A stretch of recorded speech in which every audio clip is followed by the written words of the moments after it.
मुलुक आर्थिक विकास र समृद्धिको बाटोमा अघि बढेको प्रधानमन्त्री ओलीको दाबी। मित्र राष्ट्रहरूबाट उदारपूर्वक सहयोगको अपेक्षा गरेको भनाई।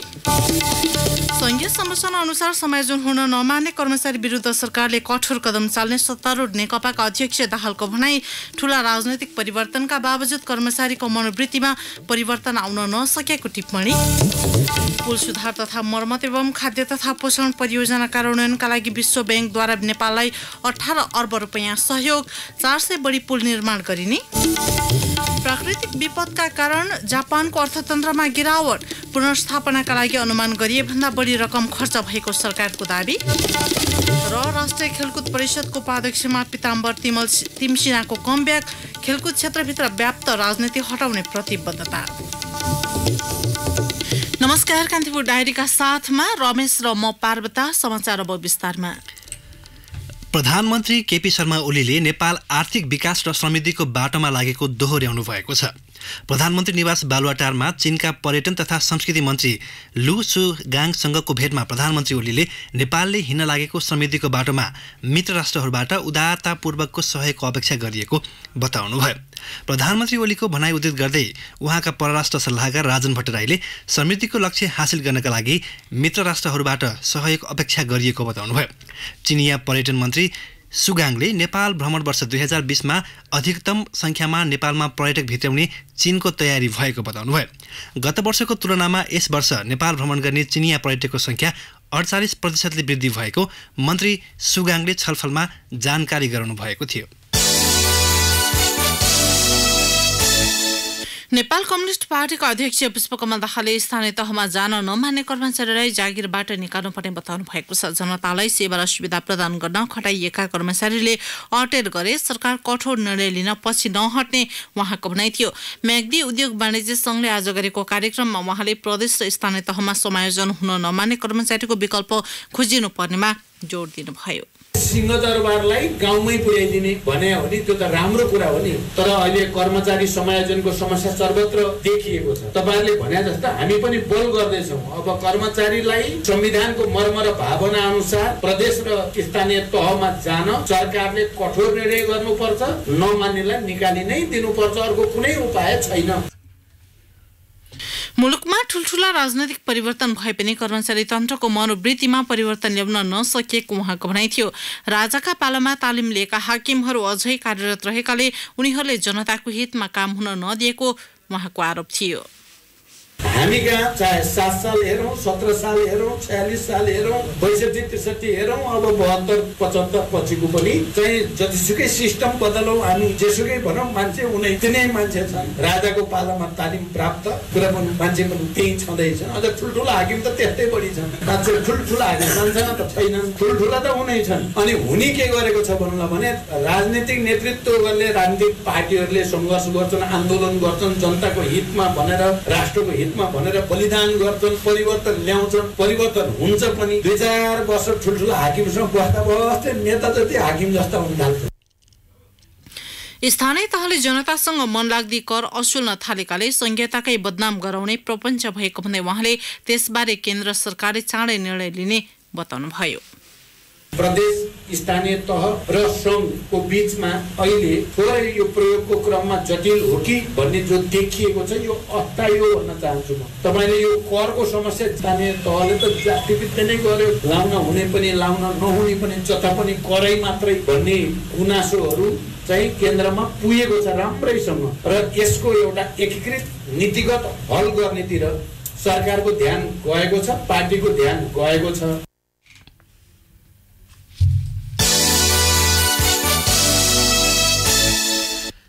विश्व बैंकले पुल सुधार तथा मर्मत सम्भार एवं खाद्य तथा पोषण परियोजना कार्यान्वयनका लागि नेपाललाई 18 अर्ब रुपैयाँ सहयोग उपलब्ध गराउने भएको छ। अर्थ मन्त्रालयमा आज आयोजित एक कार्यक्रममा सो सहयोग सम्बन्धी सम्झौता पत्रमा अर्थ सचिव राजन खनाल र नेपाल, बङ्गलादेश र भुटानका लागि विश्व बैंकका निर्देशक चिम्याओ फ्यानले हस्ताक्षर गर्नुभयो। दोस्रो पुल सुधार तथा मर्मत सम्भार परियोजना कार्यान्वयन अन्तर्गत पुल निर्माणका लागि विश्व बैंकले 13 अर्ब 30 करोड रुपैयाँ ऋण स्वरूप उपलब्ध गराउनेछ, जसबाट 400 बढी पुल निर्माण हुने अर्थ मन्त्रालयले जनाएको छ।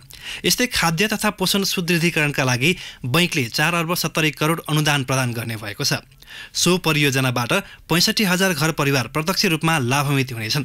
कार्यक्रममा अर्थमन्त्री युवराज खतिवड़ाले सडक र पुल भौतिक पूर्वाधार विकासका लागि पूर्व शर्त भएकाले नेपालको सामाजिक आर्थिक विकासमा विश्व बैंकको थप सहयोगको अपेक्षा गरेको बताउनुभयो। यस्तै विश्व बैंकका उपाध्यक्ष हार्डविक साफेले नेपाललाई समृद्ध मुलुक बनाउन दुवै परियोजना प्रभावकारी हुने विश्वास व्यक्त गर्नुभयो। अर्थमन्त्री युवराज खतिवड़ाले स्वदेशी उत्पादनलाई मुलुकभित्रै खपत गर्नुपर्नेमा उपभोक्ता सजग हुनुपर्ने बताउनु भएको छ। नेपाल हस्तकला महासंघले राजधानीमा आयोजना गरेको 16औं हस्तकला व्यापार मेला तथा 14औं हस्तकला प्रतियोगिताको आज उद्घाटन गर्दै अर्थमन्त्री खतिवड़ाले स्वदेशी उत्पादनको प्रयोगमा सबैले जोड दिनुपर्ने बताउनुभयो। नेपाली हस्तकलाको निर्यात प्रोत्साहन गर्न समेत सरकारले आवश्यक पहल गर्ने उहाँको भनाइ थियो। त्यसका लागि हस्तकलाका उत्पादनहरू विदेशी पर्यटकले लिएर जाँदा लाग्ने मूल्य अभिवृद्धि कर फिर्ता दिने विषयमा आवश्यक छलफल भइरहेको मन्त्री खतिवड़ाले बताउनुभयो। निर्यातमा मात्रै भर परेर हुँदैन। हामीले हाम्रो उत्पादनलाई मुलुकभित्रै खपत गर्ने, हाम्रा उत्पादनलाई हामीले प्राथमिकता दिने कुरामा हामी पनि सजग हुनुपर्छ। हामी उपभोक्ताहरूमा लाग्नुपर्छ। यहाँ उत्पादन भएका वस्तुहरू पर्यटकहरूले किनेर फिर्ता लैजाँदा अथवा नेपाली वस्तुहरू विदेशमा फर्काएर टुरिस्टले लैजाँदा यो मूल्य अभिवृद्धि कर फिर्ता दिने भन्ने विषय हामी छलफलमा छौँ। कति सम्भव हुँदो रहेछ त्यसलाई हामी कार्यान्वयन गर्छौँ। पर्यटकहरूले लिएर जाने सामान वस्तुहरूलाई चाहिँ एउटा डिम्ड एक्सपोर्टको रूपमा हामीले गणना गर्न सक्नुपर्दछ र हाम्रो हस्तकलाका सामानको निर्यातको सही तथ्याङ्क पनि हामीले निकाल्न सक्नुपर्दछ।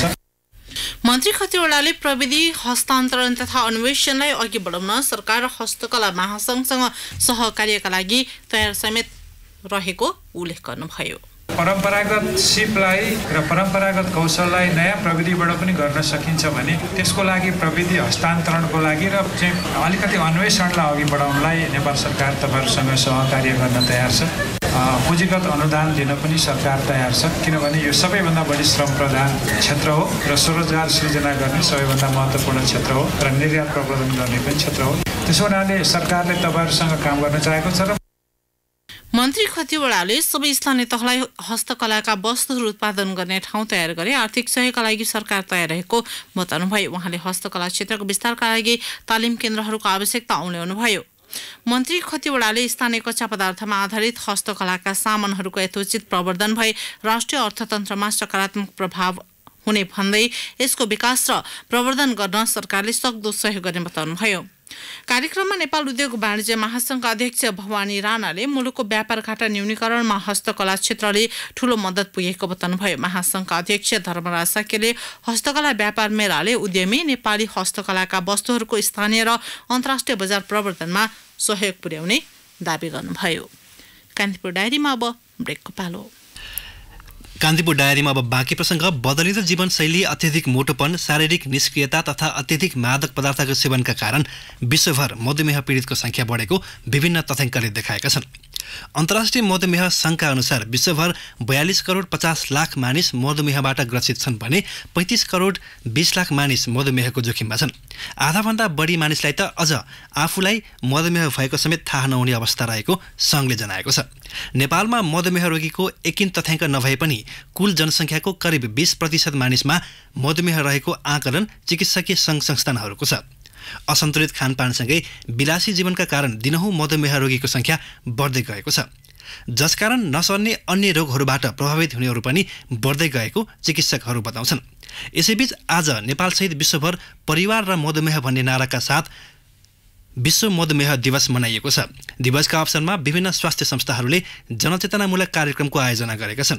मुख सुक्खा हुनु, बढी तिर्खा लाग्नु, पटक पटक पिसाब हुनु, पिसाबको मात्रा धेरै हुनु, राम्ररी खाना खाए पनि दुर्लभ्दै जानु, रुचि बढ्नु वा भोक धेरै लाग्नु, बराबर घाउ खटिरा आउनु तर निको हुन समय लाग्नु, दृष्टि धमिलो हुनु, हातगोटा झमझमाउनु मधुमेहका मुख्य लक्षण हुन्। छठ पर्वको अन्तिम दिन आज व्रतालुले उदाउँदो सूर्यको पूजा आज तथा अर्घ्य दिएर समापन गरेका छन्। उदाउँदो सूर्यलाई अर्घ्य दिएपछि छठ पर्व समापन भएको हो। सूर्यको पूजा र उपासनाको यो पर्व कार्तिक शुक्ल चतुर्थीदेखि सुरु भएको थियो। महाभारतमा उल्लेख भए अनुसार द्रौपदी सहित 5 पाण्डव अज्ञातवासमा रहँदा सो गुप्तवास सफल होस् भने सूर्यदेवको पूजा उपासना गरिएको र सोही समयदेखि छठ मनाउने परम्पराको थालनी भएको हो। काठमाडौँ उपत्यकासहित मिथिला नगरी एवं तराईका अधिकांश स्थानमा स्थानका नदी, पोखरी एवं नहर किनारमा अर्घ दिने, व्रतालुको आशीर्वाद लिने एवं बिहानीको पूजापछि प्रसाद थाप्नेको बाक्लो उपस्थिति थियो। हिजो दिनभर निराहार व्रत बसी रातभर जागराम बसेका व्रतालुले आज बिहान उदाउँदो सूर्यलाई पूजा गरी अर्घ दिएपछि मात्रै छठको समापन हुन्छ। यस पर्वमा बाँसको ढाकी, माटोका सामग्रीहरू, केरा, मौसमी फलफूल, ठेकुवा, उखु, अदुवा लगायतका विविध मिठाई तथा फलफूल प्रसादको रूपमा चढाइन्छ। छठ पर्वका लागि जनकपुरका पोखरी, वीरगञ्जको घडियरवा पोखरी, विभिन्न नदी तलब तथा राजधानीको गुहेश्वरी, गहना पोखरी, कमल पोखरी, बागमती, शङ्खमूल, बल्खु, नक्खु र विष्णुमती लगायत नदी किनारमा सजावट गरिएको थियो। स्वास्थ्य तथा जनसङ्ख्या मन्त्रालयको निमित्त सचिवमा मन्त्रालयका प्रमुख विशेषज्ञ डाक्टर सुशीलनाथ प्याकुरेल तोकिनु भएको छ। उपप्रधान एवं स्वास्थ्य तथा जनसङ्ख्या मन्त्री उपेन्द्र यादवले अर्को व्यवस्था नभएसम्म 12औं तहका प्रमुख विशेषज्ञ प्याकुरेललाई आर्थिक तथा प्रशासनिक कार्यका निमित्त यही कार्तिक 25 गते सो जिम्मेवारी दिनुभएको हो। डाक्टर प्याकुरेलले समग्र स्वास्थ्य सुधारका लागि आफूले काम गरिराखेको र आगामी दिनमा जारी रहने बताउनुभयो। संघीय प्रणालीमा स्वास्थ्यको कर्मचारी समायोजन कसरी गर्ने भन्ने मन्त्रालयका तर्फबाट गठित समितिको नेतृत्व समेत उहाँले गर्नुभएको छ। विश्व वन्यजन्तु कोष WWFले ताप्लेजुङ, तेह्रथुम र सङ्खुवासबाको सङ्गमी स्थल तिनजुरे, मिल्के, जलजले संरक्षणको जिम्मेवारी पाएको छ। ताप्लेजुङ, तेह्रथुम र सङ्खुवासबा जिल्लाका 13वटा स्थानीय तहमा काम गर्ने गरी 3 वर्षका लागि WWFले संरक्षणको जिम्मेवारी पाएको हो। WWFले 3 जिल्लाका संरक्षण क्षेत्रसँग जोडिएका नगरपालिका सहित 19वटा स्थानीय तहमा कार्यक्रमको प्रस्ताव गरेको थियो। हाल सङ्खुवासबा र तेह्रथुमका 10 र ताप्लेजुङका 3वटा स्थानीय तह समेटिएका छन्। यसले कञ्चनजङ्घा संरक्षण क्षेत्र र मकालु बरुण राष्ट्रिय निकुञ्जसँग जोडिएर काम गर्ने भएको छ। सरकारको तर्फबाट वन तथा भू संरक्षण विभागका सहसचिव माधुरी कार्की थापा र कोषको तर्फबाट सुमित गौतमलाई TMJ क्षेत्र हेर्ने गरी जिम्मेवारी दिएको छ। ध्वनि प्रदूषण नियन्त्रण गर्न बाँके प्रहरीले नेपालगञ्ज उपमहानगरभित्र हर्न बजाउन निषेध अभियान सुरु गरेको छ। आज सरकारवालासँग छलफल गर्दै आगामी पुसदेखि लागू हुने गरी नो हर्न अभियान सफल पार्न 1 महिनासम्म प्रचार प्रसार गर्ने निर्णय गरेको हो। नो हर्न अभियान सफल पार्न यातायात व्यवसायी र विभिन्न सङ्घ-संस्थाले सहयोग गर्ने प्रतिबद्धता जनाएका छन्। नेपालगञ्ज उपमहानगरपालिकाका प्रमुख धवल शमशेर राणाले उपमहानगरभित्र ध्वनि प्रदूषण रोक्न सबै खाले सहयोग गर्न तयार रहेको बताउनुभयो। बाँके प्रहरी उपरीक्षक अरुण पौडेलले नो हर्न अभियान सफल पार्न विभिन्न स्थानमा बोर्डहरू राख्ने र सञ्चार माध्यमबाट प्रचार गर्ने जानकारी दिनुभयो। कान्तिपुर डायरीमा अब मुगु डायरीको पालो। मुगु डायरीबाट राजा साहेबको नमस्कार। मुगुका 4वटा स्थानीय तहहरूमा प्रथम चौमासीको प्रगति विमा शून्य देखिएको छ। छायाना रारा नगरपालिका, सोरु, खट्याड, मुगम कारवान गाउँपालिकामा गत साउनदेखि कार्तिक महिनासम्मको प्रगति चौमासी विकासको कामकाजको प्रगति शून्य देखिएको हो। गत साउनमै नगर तथा गाउँसभाबाट विकास निर्माणको बजेट विनियोजन भए पनि विकास निर्माण कार्य हुन नसक्दा स्थानीय तहमा पचौमासीको प्रगति शून्य देखिएको छ। पचौमासीको प्रगति केही नभएको प्रशासकीय अधिकृत विकास शर्मा रिजालले बताउनुभयो। स्थानीय तहले प्रथम चौमासीको रकम निकास लिएको भए पनि प्रगति विवरण उपलब्ध नभएको निमित्त कोष तथा लेखा नियन्त्रक दुर्गाबहादुर कार्कीको भनाइ छ।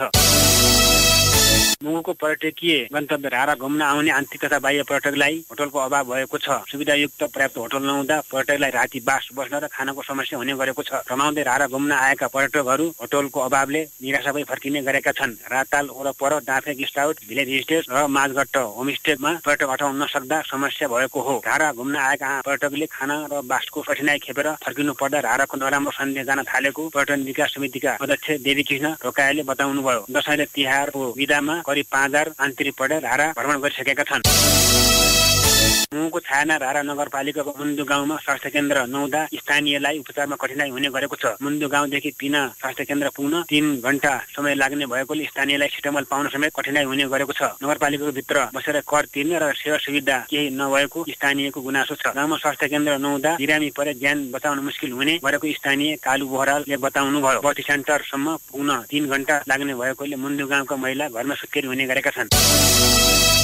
मुगु सदरमुकाम गमगढी बजार 1 महिनादेखि विद्युत आपूर्ति रोकिएको छ। गमका साझा जलविद्युत आयोजना अवरुद्ध हुँदा विद्युत उपभोक्ता गर्न पाएका छैनन्। निरिएको गभर्नर कन्ट्रोल मेसिन नपाउँदा मर्मतमा ढिलाइ भएको गमका साझा जलविद्युत आयोजनाले जनाएको छ। विद्युत अवरुद्ध हुँदा सरकारी कामकाज, बैंकिङ कारोबार, फोटोकपी तथा फोटो स्टुडियो, पसल, अस्पताल, एक्सरे मेसिन समेत प्रभावित बनेका छन्। विद्युत नहुँदा 3वटा एफएमको प्रसारण सेवा समेत बन्द भएको छ। हस्त मुगुडा यति नै आज साइले बेरिनु। नमस्कार। जिल्ला डायरीपछि कान्तिपुर डायरीमा पुनः ब्रेकको पालो। कान्तिपुर डायरीमा अब आर्थिक प्रसङ्ग। नेपाली हस्तकला उद्योगको विकास, विस्तार तथा प्रवर्धनका लागि काठमाडौँको भिर्गिनी मण्डपमा 16औं हस्तकला व्यापार मेला तथा 14औं हस्तकला प्रतियोगिता आज सुरु भएको छ। नेपाल हस्तकला महासङ्घले आयोजना गरेको मेला आगामी आइतबारसम्म चल्नेछ। मेलामा 6वटा पभिलियन र 170वटा प्रदर्शनी कक्ष छन्। भारत, चीन, पाकिस्तान, श्रीलङ्का, बङ्गलादेशका गरी अन्तर्राष्ट्रिय व्यापारीको 20वटा प्रदर्शनी कक्ष रहेका छन्। मेलामा धातुकला, सुनचाँदी, फेलका सामान, उनी तथा सुती एवं ढाकाका सामान, पस्मिना, हाते कागजका सामान, छालाजन्य सामान, प्राकृतिक रेसा र बाँसका सामानहरूका साथै जडीबुटी, अर्थोडक्स चिया आदि प्रदर्शन तथा बिक्रीका लागि राखिएको छ। 5 दिनसम्म चल्ने मेलामा 10 करोड रुपियाँ बढीको कारोबार हुने आयोजकको अपेक्षा छ। यसैबीच ओल्ड क्राफ्ट काउन्सिलले ललितपुर महानगरलाई हस्तकला नगर घोषणा गरेको छ। नेपाल हस्तकला महासङ्घले राजधानीमा आयोजना गरेको 16औं हस्तकला व्यापार मेला तथा 14औं हस्तकला प्रतियोगिताको अवसर पारेर काउन्सिलले ललितपुर महानगरलाई हस्तकला नगरको रूपमा घोषणा गर्दै मेयर चिरीबाबु महर्जनलाई प्रमाणपत्र प्रदान गरिएको छ। ललितपुर महानगरले हस्तकलालाई जीवन्त राख्न सफल भएकाले हस्तकला नगर घोषणा गरिएको काउन्सिलले जनाएको छ। ओल्ड क्राफ्ट काउन्सिलले हस्तकला नगरी घोषणा गरेका विश्वका विभिन्न सहरहरूमध्ये ललितपुर महानगर 14औं स्थानमा रहेको छ। नेपाली स्टक एक्सचेन्जमा आबद्ध कम्पनीहरूको शेयर कारोबार मापक नेप्से परिसूचकमा आज सामान्य अङ्कले सुधार देखिएको छ। नेप्से परिसूचक 1.32 अङ्कले बढेर 1208.89 अङ्कमा पुगेको हो। कारोबार भएका बैंक, विकास बैंक, निर्जीवन बीमा कम्पनी बाहेक बाँकी 6वटा समूहको उपसूचकमा गिरावट आएको छ। आज 17,82,60,000 रुपियाँ बराबरका 7,85,993 किता शेयर किनबेच भएको नेपाली स्टक एक्सचेन्जले जनाएको छ। सबैभन्दा धेरै प्रभु बैंकले 3 करोड बढीको कारोबार गर्यो। अब अन्तर्राष्ट्रिय प्रसङ्ग। प्राकृतिक विपदका कारणमा जापानमा अर्थतन्त्र गिरावट आएको छ। प्राकृतिक विपदका कारण खर्च बढेको र निर्यातमा समेत कमी भएकाले तेस्रो त्रैमासिकको अर्थतन्त्रमा भारी गिरावट आएको सरकारी तथ्याङ्कले देखाएको छ। यसअघि विविध कारणले जापानी निर्यात 1% घट्ने आकलन गरिएकोमा तेस्रो त्रैमासिकमा 1.8% भारी गिरावट आएको हो। शक्तिशाली भूकम्प र सामुद्रिक आँधीका कारण भएको क्षतिप्रति पुनर्स्थापनाका लागि अनुमान गरिए भन्दा बढी रकम खर्च भएकाले अर्थतन्त्र केही खुम्चिएको बताइएको छ। प्राकृतिक विपद मात्र नभई अमेरिका र चीनबीच जारी व्यापार युद्धले समेत जापानलाई असर पुगेको छ। विश्व बजारमा महत्त्वपूर्ण भूमिका राख्ने जापानमा यी दुई मुलुकबीचको तनावले पनि ठूलो प्रभाव पारेको हुन सक्ने बीबीसीले उल्लेख गरेको छ। व्यापार युद्धले विशेष गरी जापानी कार निर्यात, विद्युतीय तथा औद्योगिक सामग्रीहरूको व्यापारमा जोखिम बढाएको छ।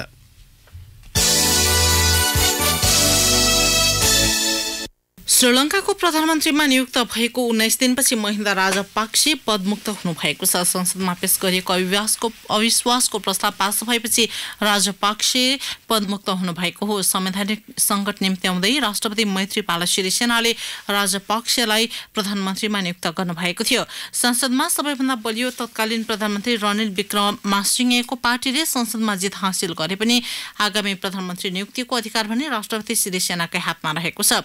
राष्ट्रपतिले संसद निलम्बन गरे पनि सरकारले असंवैधानिक कदम चालेको भन्दै तत्काल कार्यान्वयन नगर्न सर्वोच्च अदालतले आदेश दिएको थियो। लगतै आज बसेको संसद बैठकले अविश्वासको प्रस्ताव पारित गरेको हो। तत्कालीन प्रधानमन्त्री विक्रमसिंघेको पार्टीसँगको मतभेदका कारण राष्ट्रपतिको निर्वाचनका प्रतिद्वन्दी पूर्व राष्ट्रपति महिन्दा राजपाक्सेलाई सिरिसेनाले प्रधानमन्त्रीमा नियुक्त गरेपछि श्रीलङ्कामा राजनैतिक सङ्कट चुलिएको हो।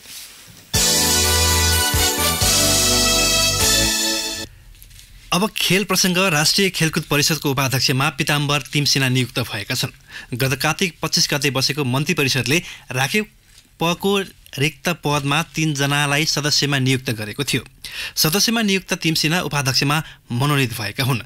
राखेपको नवनियुक्ति उपाध्यक्ष तिमसिना तथा सदस्यहरू इन्दिरा निरोला र राजेश गुरुङले आज युवा तथा खेलकुद मन्त्री जगतबहादुर सुनार विश्वकर्माबाट शपथ लिएका छन्। शपथ लिँदै गर्दै नवनियुक्त उपाध्यक्ष तिमसिनाले खेलकुदमा देखिएको विकृतिलाई हटाएर खेलाडी र परिषदको दूरीलाई घटाउने बताएका छन्। पहिले आफू उपाध्यक्ष हुँदा भएका समस्या अहिले पनि रहेकाले त्यसलाई हटाउन लाग्ने प्रतिबद्धता जनाएका छन्। कार्यक्रममा युवा तथा खेलकुद मन्त्री विश्वकर्माले खेलकुदको विकासमा सबै प्रतिबद्ध भएर लाग्ने बताउनु भएको छ। तत्कालीन सभापति गिरिजाप्रसाद कोइरालाका दाहिने हात मानिएका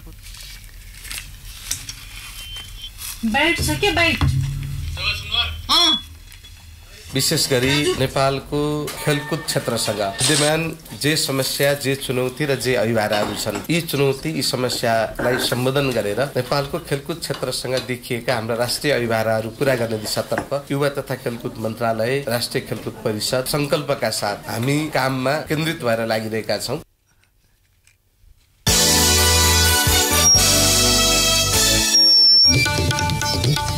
हवस् त यिनै प्रसङ्गसँगै कान्तिपुर डायरीको यो बुलेटिन यहीँ सकिन्छ। 8 बजे हामी सेक्युरिटी एन्ड क्राइम डायरीका साथमा उपस्थित हुने नै छौँ। अहिलेलाई सहकर्मी रमेश र म पार्वता आर्य माग्छौँ। नमस्कार।